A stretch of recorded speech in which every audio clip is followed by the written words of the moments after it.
Hello, everyone. Dr. Allen here. Hope you are having a great spring break. I am actually recording this over spring break because I said I would get it open for everyone. It is Tuesday, March the 11th. I was hitting golf balls today, but I did wear a shepherd hat, so forgive me if I'm a little informal here. But I'm going to go ahead and share my screen so we can jump in to the week and look at what we need to do. A few things. One, it was great to see that we have so many familiar faces in this class, or I was happy to see that there were so many familiar faces, because I think you probably have an idea of how my classes flow a little bit. I will also say this, I apologize. I hate that we start week one and then have spring break. I mean, I like spring break. I feel like it messes up the flow a little bit. So I'm going to go ahead and open this up. So if you do want to work and get a little bit of a head start, but just what I'm babbling towards here is this. We are on spring break and nothing that I'm going to open for week two is due until the 23rd. This is just open in case you want to work on it. So, and again, I also, let me go ahead and look. And if you see me looking out this window, there is someone out there, I think, cutting a tree down, and there's a chainsaw in the background. So if you hear any weird noises, that's what it is. I thought it would be quiet in my office, but apparently it's not going to be. But let's go ahead and get into this. Enough of me grumbling. We're going to go ahead and go in. I will do my best to keep this in the 15 to 20-minute range like I promised. But this week, what we're going to do, we're going to look at the question, how do teachers and other stakeholders negotiate and deliberate on what is included in curriculum? Everyone did an awesome job defining curriculum last week, or at least what it means to you. And one thing I think you're going to find with this class is there's a lot of cross-pollination with other education classes. We're going to be talking, at the end of the day, what are most education classes about? They're about teaching and how to teach and what you're going to teach. That's no different. That's what this class is. So we're going to just kind of focus on a question and kind of navigate that. My idea with these videos, I kind of said it last week, I'm going to do a quick highlight on some of the themes. There are videos up. I'm going to go ahead and jump down to week 2 real quick, and then I'll jump back to the syllabus. Like we're going to talk about when you deliberate, like what are some approaches? And one thing you're going to hear a lot when I talk about deliberate, and I noticed the video does it, it's almost like a coaching type approach. But really, I think most people do it. I think it's a lot of just student-centered type ideas. With that being said, let's jump back to the week and let's look at what we need to do this week. I feel like I just mumbled through like the first 2 minutes. What we're going to do, we're going to talk about curriculum development a little more, major issues in modern curriculum. I also still am kind of hung up on doing a little bit on the background and some engagement ideas in the classroom, especially when we look at Plan Like a Pirate, which section 2 is what you need to be reading this week. The discussion ones were really good. I don't think I released those grades. I'll make sure to do that either tonight or tomorrow.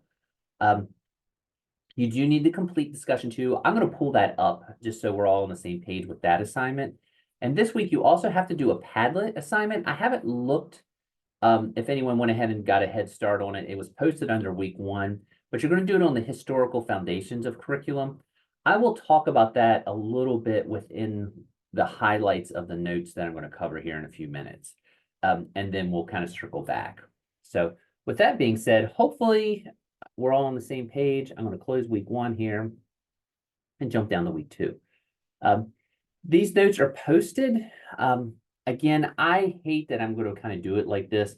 I'm going to try not to read word for word, but I do want to talk about some of the themes I want you to take away from this week, not only from your reading, but just from your assignment and just in the discussion post, so to speak. So let's just go ahead and go in. So what's our question? I already said it once, but let's do it again. How do stakeholders negotiate and deliberate on what is included or excluded in curriculum?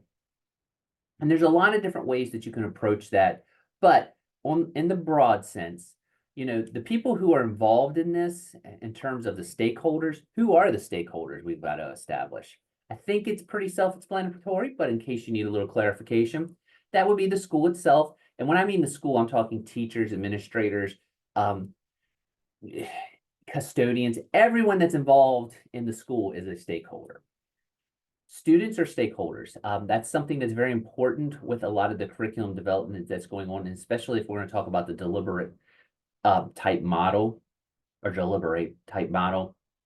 And again, the community at large, that can be, of course, parents, it can be grandparents, it can be businesses, it's your community partners in general, it can be libraries, anyone that's included with anything or aspect of the curriculum or might have a voice or deals with students on a day-in basis. To me, those are the stakeholders.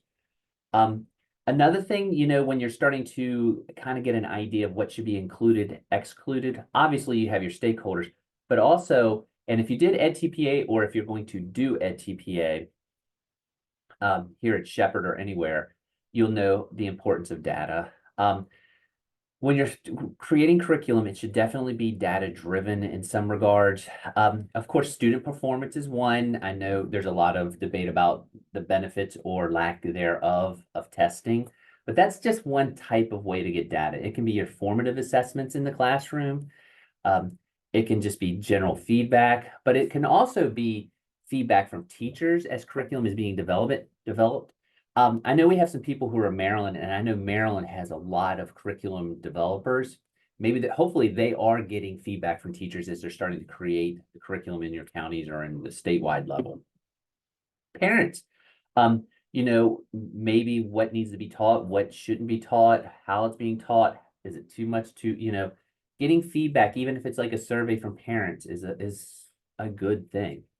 And of course, just general research on a topic is always important, data-driven type information. At the end of the day, the data helps us reach the general outcome that we want from the classroom, and that is, of course, students to learn, to develop critical thinking, things like that. Again, as curriculum is being developed, standards, we kind of mentioned that last week, but standards are a critical part. That's what you're going to teach. Now, how you're going to develop it and how you're going to teach it, that's a whole different subject. But of course, your state-based standards are critical in the idea of curriculum development. And also, you need to be familiar with, your best practices in terms of teaching methodology and approaches and even psychology and anything that can benefit you in the classroom, anything that is a best practice. We kind of go through that. I'm going to do a Shepherd example. With an online class. One thing that it came up was the idea of a template in our Brightspace. If you were here when we had Sakai, or if you maybe were an undergrad and we switched to Brightspace, one thing a lot of students and alumni were saying when we teach online classes, there was a need to have a uniformed approach or setup to the online classes. It didn't, just so when the students were in classes, they knew kind of where to click and where everything was, because we had faculty, myself included, that had things all over the place, and no one set their classes up the same way. So a best practice would be to have a template in online education or an online learning management system. Compromise is also something that is, I think that's a best practice personally, but also I'll see this a lot, what's included in curriculum as we're having debates about what should be in, there should be some level of compromise as to how much, how little, what should be in, what shouldn't be in. Of course, this is a lot of times in the news. The one that keeps popping in my mind, this isn't the social studies methods class, so I don't really want to go down the road, but I'm going to use it as an example of something that was talked about and how much it should be included. If you remember the 1609 project that was going on with in terms of about 2020, 2021, and how much of the ideas that were proposed in that should be incorporated into social studies curriculum. Should there be a balance? Should it be fully adopted? Should it not be adopted? I think most states have reached some sort of compromise where they've taken aspects of it and not taken the full curriculum itself. But again, this is not a social studies methods class, but that's an example of a compromise where I think there was some balance gained. Of course, it goes without saying everybody should have a curriculum team, a curriculum committee to kind of review curriculum and make sure it's not getting stale. It needs to be an ongoing process. whether I've been at Shepherd, I've been at community colleges, I've been in K-12 schools, there's usually a curriculum team that looks at this type of stuff to make sure things are being done.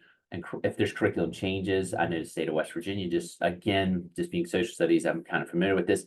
They just changed the 7th grade curriculum for next year in social studies to be a little more geography based. And that's coming in. And there were some reviews about students maybe needing a little stronger background in geography. That probably relates back up to here. And of course, maybe the most important when we're thinking about what needs to be, included, and this is a deliberate type approach, is being transparent, have open communications and dialogue. If there is an idea about switching or getting rid of something, you need to maybe not include it or include it, or I kind of got a little tongue tied there, so I'm going to make sure I'm clear on this. When you're transparent, make sure you have the open dialogue whether something should be included or not included. So that's just kind of what I was thinking about when I was things to look at when you're asking yourself this question, like what should be in there. These are the aspects and the stakeholders and the things you need to include when you're trying to answer this question as to what content or what things need to be in a curriculum. Few other things. This kind of relates to the assignment, so hopefully I'm not going to get too sidetracked here, but I just want to go ahead and make sure that I say it. Last week I talked about the foundations of curriculum, and actually I did post that back up from week 1 here if you want to take a look. So I'm not going to go too far down the rabbit hole there, but I did want to just kind of make a few points. One, there's that ancient medieval influence is usually religious based in terms of curriculum when we look at the history. Also, when you do, I'm going to branch off into the assignment here.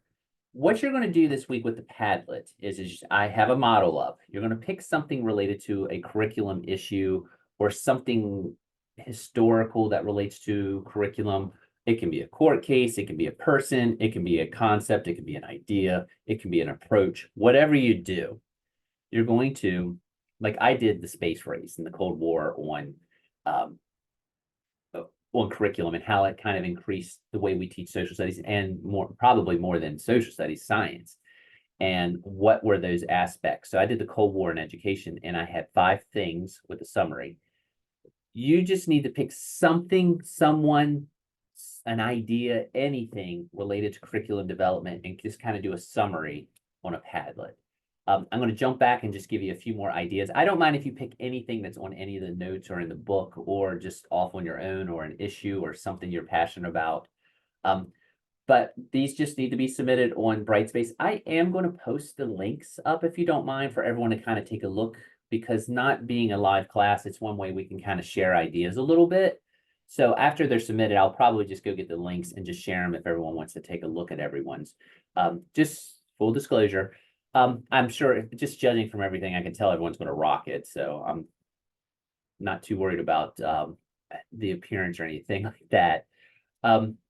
But just in case you're wondering, Bobbitt, Franklin Bobbitt, is someone that you may want to consider. He's kind of considered the founder or the godfather of modern curriculum theory. His whole concept is when you're developing curriculum, you need to look at societal needs and develop the curriculum from that. I think that's a pretty modern type of viewpoint. Also, Ralph Tyler, he came up with something that was a 4-step process for curriculum development. I have very basic summary here of those 4 steps, but basically you need to have goals. You need to incorporate learning experiences in the curriculum. You need to organize those learning experiences in a clear fashion. And then you need to look at the results. Again, going back to that data. And of course, Horace Mann, I have a feeling everyone here is familiar with Horace Mann, but again, I like the term godfather. He is the godfather of the modern school system, and, from Massachusetts. One thing he tried to do, or was really a proponent of, is getting curriculum organized in one clear fashion. One thing, I didn't put it on here, there was the whole idea with Common Core, I guess now decades ago. It seems like, I can't believe it seems like yesterday, kind of having a more universal curriculum in the United States across state borders. That might be something you might want to look at also. I was just thinking about that with organizing curriculum, because I think on the grand scheme of things, that's what Common Core was trying to do. If anyone was teaching during that time, I'm not going to take a position one way or the other on core curriculum, but or Common Core. But it's something you might want to look at. You are also welcome to look at other countries and how they approach curriculum. Finland is always a good model. People still look at that. They've had some changes since the pandemic, which are actually kind of interesting. Also, deliberate, we mentioned that's actually up here. I also kind of summarize that, but if you're kind of thinking about what the deliberate practice is in education, it's kind of you're focused on a skill set in the classroom and you want feedback and reflection. You don't want repetition in the lesson. That's a hard thing for someone like me to do, because when you're in social studies and you used to coach like Quiz Bowl and things like that, it's all about repetition, boom, boom, boom, boom, boom, that Jeopardy facts. But you want to develop that inquiry base. That's what we're trying to do again in social studies. And I think all disciplines, you want to answer that big question and then maybe branch off into those sub questions. But you want critical thinking, you want inquiry-based education. That's that practice. You analyze what's going on in your class and you take time to plan. Now, that's the tricky part. Sometimes teachers don't have time during their day to plan. But it's just like anything. If you have a good game plan, you can incorporate the deliberate practices and go from there. There are 4 pillars. I actually need to cite this. I'll include this before I post it back up. But the 4 pillars of deliberate practice are: specify your goal into a sub goal. That's what I was talking about. Big question, and maybe having. You can find planning charts like that all the time. Make sure you have time to actually plan. You can focus on getting strong practices set up. Find a way to get immediate feedback from your approaches and feedback to the students if you do incorporate a curriculum that's new. And don't be scared to try new things. This is something they talk about in the Plan Like a Pirate. They talk about in all the all the pirate books related to education.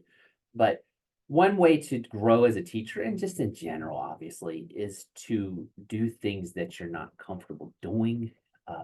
That's how we get better, and not being scared to fail. Again, I wouldn't recommend trying something brand new if you're being observed in the classroom that day by your principal or something. But maybe it's even small steps, trying new ways and new approaches. I think it's something that everywhere I've ever taught, I've taught it 6 different places. The people who were really the strong teachers were the ones who mix things up all the time. Well, let me rephrase it. We're willing to try new things some of the time. I won't say all the time. There's always some level of consistency. Teachers who just, I'm not going to bust on higher education too much, but a lot of the educators that I see struggle in higher ed today are the ones who are still using the same notes and plans and things like that they did use in 1993. I'm a Shepherd graduate. Maybe some of those people are still using the same exact notes that they did then and not trying new approaches. So I'm not going to mention names. I don't even know if that's true if for Shepherd, but I think you get the point. Try new things. That's kind of the overview of the notes. Again, I know that's very rushed, but I wanted to make sure to get something out. And like I said, I try to stay in that 15 to 20-minute window. Most importantly, probably most important to you this week is what do you have to do for your assignments? Well, one, you have a discussion. In Plan Like a Pirate, she actually talks about something in this section called, it's very early on, and then she kind of highlights it throughout. It's called Her Essential 8. And basically, I am going to go through it, but when she goes in to teach every day, and I liked this because I thought there was a clear line to that idea of deliberate teaching, or that reflective teaching type approach. She's going to facilitate concept-based learning. That's her first essential. She's going to encourage critical thinking and inquiry. She's going to infuse academic and content vocabulary, very EdTPA-ish again, if you have to do that or got to get there. She integrates technology with a purpose. Again, she doesn't let the technology The technology isn't the lesson, the technology is the tool. Um, Connect learning through constructive responses, provide meaningful and quality feedback. Again, that's so important. And it is tricky because of time, especially when you have large classes. But if you can somehow get meaningful feedback, even if it's conferencing, something that I didn't do early in my teaching career that I wish I had done, that I started to do much, I won't say much later, but a few years into it, I tried to make my Fridays where even if it was just for like 4 to 5 minutes, I tried to conference with students just like about assignments or projects just to kind of see where they were. Sometimes it might even be just 2 or 3 questions to see how they were doing, but it gave me some ideas and maybe helped me identify gaps in how I'm getting information out or gaps in the assignments. Um, Build strong relationships. I think that's with all your stakeholders. That's your parents. That's with your administrators. Again, school officials, people who work in the school, all of that. And of course with students. And make sure that your school, your classroom is a place of learning.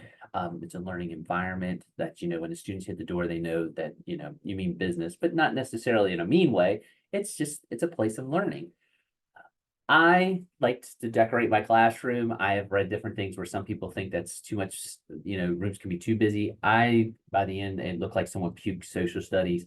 I like that because I thought it set the tone for what I had to do. Again, it was something, I just noticed it more as I went on because even if students were daydreaming, they were still looking at something related to social studies. So again, that's just an example.